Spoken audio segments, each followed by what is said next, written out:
Tandaan niyo po, walang miyembro ng pamilya na habang panahon makakasama mo. Walang asawa na habang panahon makakasama mo. Walang magulang na habang panahon makakasama mo. Walang anak na habang panahon makakasama mo.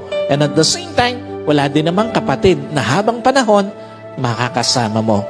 Meron lang itinakdang panahon ang Diyos para makasama sila sa buhay mo. Meron lang itinakdang panahon ng Diyos para ma-enjoy mo yung mga panahon na makakasama sila.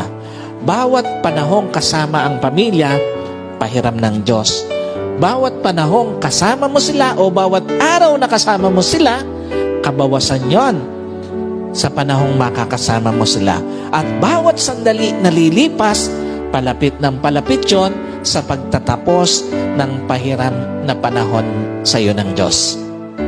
Kaya hindi dapat sinasayang panahon para sa pamilya, lalo na sa pagtataniman ng sama ng loob, lalo na sa pagkakait ng pagpapatawad, at lalong-lalo na sa paggagawa ng yaman.